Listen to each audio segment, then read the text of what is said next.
Everyone, welcome to our channel Sanskrit for you students. आज का हमारा विषय कारक है। कारक क्या है, इनके चिन्ह क्या हैं, ये सब आज हम इस वीडियो में देखेंगे। और संस्कृत में कारक को कहते क्या है। कारक हिंदी में नाम है और इसका संस्कृत में नाम होता है विभक्ति। तो चलिए आइए हम कारक और विभक्ति और उसके चिन्हों को देखते हैं और विस्तार से जानने की कोशिश करते हैं। परिभाषा: कारक का अर्थ है कार्य को करने वाला, अर्थात जो क्रिया को करने की भूमिका निभाता है वह कारक कहलाता है। आप जानते हैं जो भी कार्य होता है किसी न किसी के द्वारा ही किया जाता है। जैसे कि राम चलता है तो काम को करने वाला कौन है? राम। मोहन खाता है, खाने की क्रिया मोहन। राम ने रावण को मारा तो मारने की क्रिया किसने की? राम ने। तो मैं ये कहना चाहूँगी कि जो भी कार्य होता है, कार्य यानी कि काम, जो भी काम हो, जो भी क्रिया हो, क्रिया को करने वाला कोई ना कोई व्यक्ति या वस्तु है। आगे चलते हैं हम। संज्ञा या सर्वनाम के जिस रूप से वाक्य के अन्य शब्दों से उसका संबंध पता चले। किसका संबंध? संज्ञा या सर्वनाम का संबंध पता चले, उसे हम कारक कहते हैं। बहुत आसान है। संज्ञा या सर्वनाम के जिस रूप से वाक्य, एक वाक्य है मान लो, उस वाक्य में संज्ञा या सर्वनाम का कोई भी फॉर्म है, उसके द्वारा हम संज्ञा या सर्वनाम के साथ जो संबंध है उसका पता चलाते हैं, पता चलता है, तो उसे हम कारक कहते हैं। जैसे कि बालक पढ़ता है। बालक क्या है? कारक। कौन सा कारक? कर्ता कारक, क्योंकि ये काम को कर रहा है। अब इसके साथ एक रिलेशन है, संबंध पता चलता है, उसे हम कारक कहते हैं। एक रिलेशन है, चाहे वो संज्ञा के साथ हो या सर्वनाम के साथ हो। जैसे कि वह खाना खाता है, वह क्या है? सर्वनाम। और इस सर्वनाम का इस वाक्य में, वह खाना खाता है वाक्य में अन्य शब्दों के साथ जो रिलेशन है, एक जोड़ है। हम कह सकते हैं कि वह खाना खाता है। ये अलग अलग शब्द हैं। जब हमने इकट्ठा करके वाक्य बनाया वह खाना खाता है, तो एक संबंध है। खाना खा रहा है और ये कौन खा रहा है? वह कौन है? संज्ञा नहीं है, ये सर्वनाम है। संज्ञा क्या है? बालक। तो यह बालक की जगह पे हो सकता है या वह की जगह पे हो सकता है। तो आप समझ चुके हैं।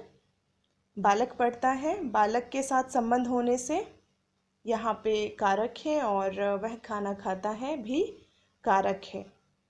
हिंदी तथा संस्कृत या अन्य प्राचीन भारतीय भाषाओं में कारक के 8 भेद हैं, जो निम्न टेबल से आपको पता लगेगा। ये जो एक फ्लो चार्ट है जो विभक्ति चिन्ह सहित निम्न प्रकार से है।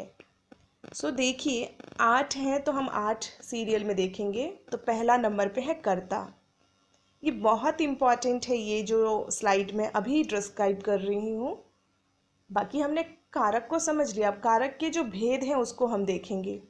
कर्ता पहले नंबर पे है। कर्ता, कर्ता का अर्थ होता है काम को करने वाला, काम को करने वाला।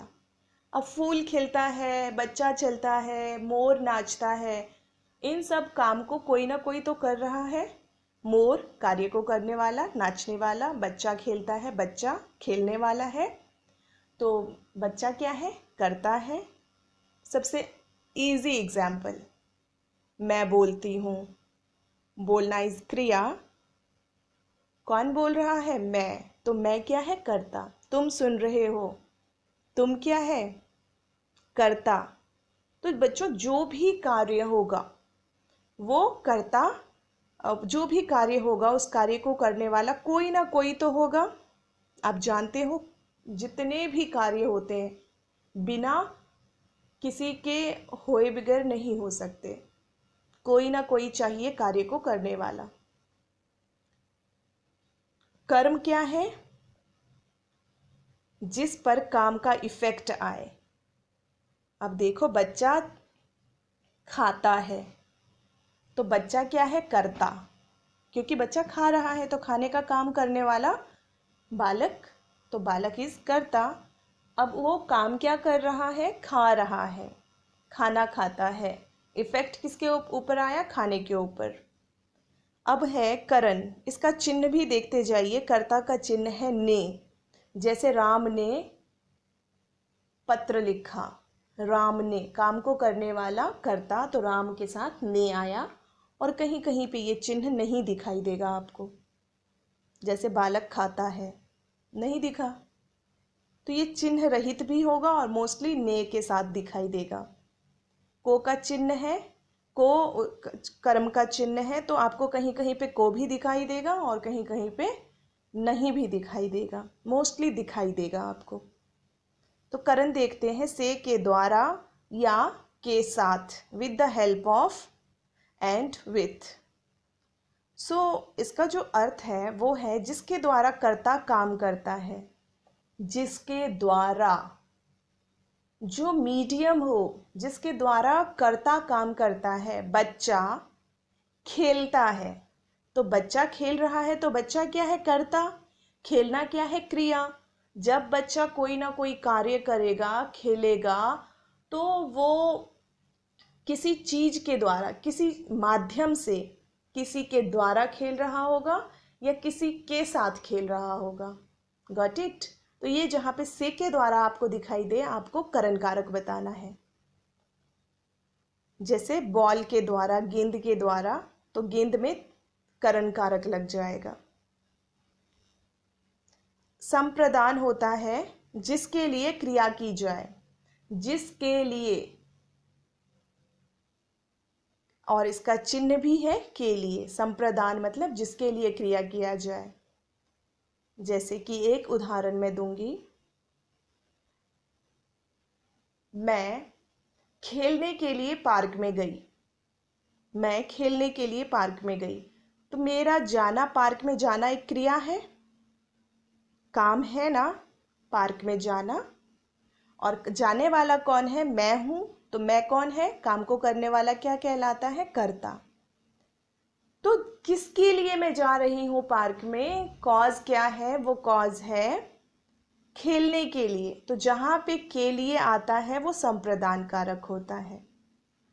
अब आइए आपादान पे चलते हैं। अलग हो जाना, से, यहाँ पे आपको से का चिन्ह दिखाई देगा और अलग होने का भाव होगा। जैसे कि वृक्ष से पत्ते गिरते हैं, देखो पत्ता गिरा और पत्ता अलग हो गया, अलग हो गया। मैं स्कूल से घर आ गई, अलग होके आई हूं। मेरा दोस्त मुंबई से दिल्ली आया, अलग होकर के आ गया है। तो ऐसा से जो कि अलग होने का भाव बोधित करे, से का चिन्ह जिसमें अलग होने का भाव हो। आई होप आपको समझ आ गया होगा। अलग होना मतलब दूरी, अलगाव। तो आपादान आप सीख गए हैं, अलग होना, से अलग होना। और से के द्वारा में तृतीया करण कारक आता है। संप्रदान का चिन्ह क्या है? के लिए, जिसके लिए काम किया जाए। मैं अपने भाई के लिए खिलौना लाई, तो इसमें खिलौना लाना इज वर्क। मैं लाई, मैं करता, और किसके लिए लाई हूं मैं? भाई के लिए, तो भाई शब्द में संप्रदान कारक है। संबंध देखते हैं। का के की रा रे री, का के की, राम का, राम की और राम के, कुछ भी आ सकता है। जैसे कि देखो, राम का घर है, राम की पत्नी सीता है, राम के माता पिता हैं। तो काके की आपको एक सेंटेंस में दिखाई देता है, भारत के नागरिक हैं, के दिखाई दिया आपको यहाँ पे, भारत के। मेरा विद्यालय, रा, हमारा विद्यालय, मेरी पुस्तक, तो ये रा रे री का एग्जाम्पल है, मेरा, मेरी, हमारा, हमारी। ये एक संबंध कारक संबंध बताता है, संबंध कारक रिलेशन को बताता है। अन्य पदों के साथ, अन्य शब्दों के साथ संबंध को बताता है, वो संबंध कारक कहलाता है। जैसे कि भारत हमारा देश है, देश में और मेरे साथ और भारत के साथ एक संबंध है। यह मेरी मम्मी है, ये मेरी माताजी हैं। तो मेरे और मेरे माताजी के साथ एक संबंध बताया जा रहा है, मेरा मेरी करके। सो यहाँ पे आप देखोगे अन्य शब्दों के साथ एक संबंध होगा तो संबंध कारक होगा। और वेरी इंपॉर्टेंट, इसका चिन्ह क्या है? का, के, की एंड रा, रे, री। ओके। एंड अधिकरण कारक में देखते हैं में पर। चिन्ह क्या है? में पर। क्रिया का आधार, क्रिया का आधार, कोई ना कोई कार्य होता है, कार्य को करने वाला भी होता है, लेकिन एक बहुत अच्छी बात, कार्य कहीं ना कहीं तो होगा, आधार तो होगा। आधार यानी कि बेस। जैसे कि एक बहुत सुंदर एग्जाम्पल, मछली तैरती है। अब एक उसका बेस कहाँ है? मछली कहाँ तैरेगी? आप बोलोगे जल में। तो ये आधार है जिस पर क्रिया हो रहा है। तैरना इज क्रिया, मछली कर्ता, और ये कर्ता और क्रिया का आधार क्या है? क्रिया का आधार क्या है? क्रिया कहाँ किया जा रहा है? जल में। वृक्ष पर पक्षी हैं, एक वृक्ष है उस पर बर्ड्स हैं, तो बर्ड्स हैं या बर्ड्स चहकते हैं, चहकना इज क्रिया। बर्ड्स कर्ता, क्योंकि काम को करने वाला कर्ता, गॉट इट, ऑलवेज याद रखना, काम को करने वाला कर्ता। कोई भी काम हो सेंटेंस में, जो उस सेंटेंस को, जो उस क्रिया को करेगा वो कर्ता कहलाएगा। तो आगे चलते हैं। क्रिया का आधार, बर्ड्स चहकते हैं और वो आसमान में हैं, तो आधार आसमान हो गया। घर की छत पे है तो घर की छत उसका आधार है। मैं छत पर चलती हूँ, चलना इज वर्क, मैं इज क्रिया, और मैं कहाँ चल रही हूँ? मेरा आधार क्या है? मेरा आधार है छत। ठीक। और एक और उदाहरण, रूम में बिल्ली बैठी है, कमरे में बिल्ली बैठी है। बिल्ली बैठी है, बिल्ली का बैठना क्रिया, वर्क कर रही है ना, वो बैठी हुई है, काम हो रहा है। लेकिन मैं अगर कहूँ बिल्ली क्या है? काम को करने वाली है, क्योंकि वो बैठने का काम कर रही है, और जो काम को करने वाली हो वो कर्ता। अब बिल्ली कहाँ बैठी है बताइए? कमरे में। तो कमरे में क्या हो जाएगा? अधिकरण कारक, में पर। अब जहाँ भी अब में का चिन्ह देखें हिंदी में तो आप समझ जाना यह अधिकरण कारक है। जहाँ पर का के की देखें तो समझ जाना संबंध कारक है। जहाँ पर अलग होने वाला से हो तो आपादान कारक, और संप्रदान के लिए चिन्ह दिखाई दे, मैं पढ़ने के लिए आई हूँ के लिए, तो ये संप्रदान कारक है। ये चिन्ह बहुत इंपॉर्टेंट है। फर्स्ट टाइम आपको लिटिल बिट मुश्किल लगे, लेकिन सबसे पहले आप चिन्ह को याद करना स्टार्ट करिए, फिर उसके अर्थ को देखिए। अब आइए संबोधन पर। संबोधन 8वें नंबर का है और लास्ट है। संबोधन का अर्थ होता है किसी को बुलाना, किसी को भी बुलाना, जैसे कि मैं तुम्हें बुलाऊंगी या तुम मुझे बुलाओगी, या मैं दूर में कोई बच्चा है उसको बुलाऊंगी तो ऐसे बोलूंगी, हे, जैसे कि हे बालक, हे राम, ओ, ऐसे करके हम साउंड करते हैं बुलाने के लिए। अरे इधर आओ, ऐसे बोलते हैं ना। तो ये संबोधन का अर्थ होता है बुलाना। किसी को संबोधित करना या बुलाना संबोधन कहलाता है। अब देखिए, कारक चिन्हों द्वारा ही विभक्ति का निर्धारण किया जाता है। विभक्ति 7 होती हैं। विभक्ति का शाब्दिक अर्थ है विभक्त होने की क्रिया या भाग या विभाग। तो जो संस्कृत में विभक्ति है हिंदी में उसे हम कारक कहते हैं। कारक, कारक किसे कहते हैं? हिंदी में। और संस्कृत में उसी कारक को हम कहते हैं विभक्ति। नाम है संस्कृत में चेंज हो गया है, तो कंफ्यूज होने की कोई आवश्यकता नहीं है कि विभक्ति क्या होता है, मुझे नहीं पता। तो विभक्ति क्या है? कारक चिन्हों द्वारा ही विभक्ति का निर्धारण किया जाता है। अब मैं कैसे बताऊं कि ये प्रथमा विभक्ति है या द्वितीया है या तृतीया है, क्योंकि विभक्ति कितनी है? 7। यहाँ लिखा हुआ है 7। कौन कौन सी विभक्ति है मैं आपको बताना चाहूँगी। प्रथमा, द्वितीया, तृतीया, चतुर्थी, पंचमी, षष्ठी, सप्तमी एंड एज इट इज संबोधन। हिंदी में भी संबोधन और संस्कृत में भी संबोधन। Got it. तो विभक्ति किसे कहते हैं? विभक्त होने की क्रिया, भाव या विभाग। सो मैं ये एक बार बताना चाहूँगी दोबारा कि जो कारक है उसी को हम संस्कृत में विभक्ति कहते हैं। और हम किसी भी विभक्ति का अंदाजा कैसे लगाते हैं, जब आप अगली क्लास में जाओगे या फिर आगे सीखोगे तो आप देखोगे शब्द में पंचमी विभक्ति लगी हुई है, तृतीया विभक्ति लगी हुई है। आपको शब्द रूप याद करना होगा बालक और बालिका का, और जब आप उसे याद करोगे तो आप देखोगे प्रथमा, द्वितीया, तृतीया, चतुर्थी, पंचमी, षष्ठी, सप्तमी और संबोधन ये विभक्ति है।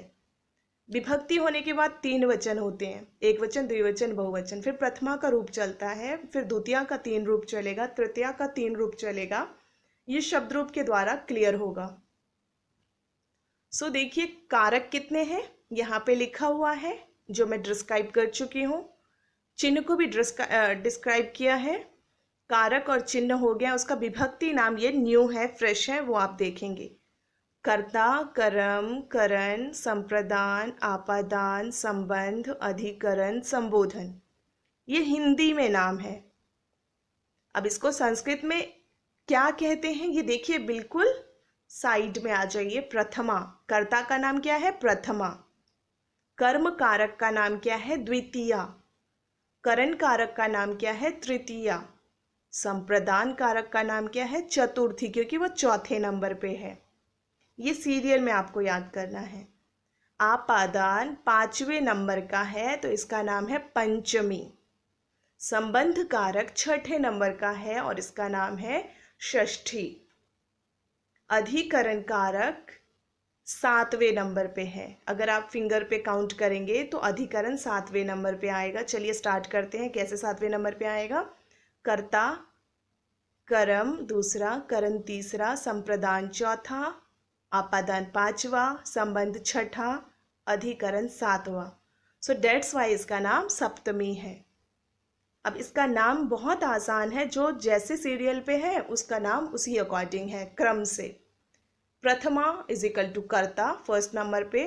द्वितीया इज इक्वल टू कर्म, तृतीया इज इक्वल टू करण, चतुर्थी इज इक्वल टू संप्रदान, पंचमी इज इक्वल टू आपादान, षष्ठी संबंध, सप्तमी अधिकरण, संबोधन एज इट इज संबोधन। अब चिन्ह देख लीजिए, दोनों को एक ही चिन्ह के द्वारा हम निर्धारित करते हैं।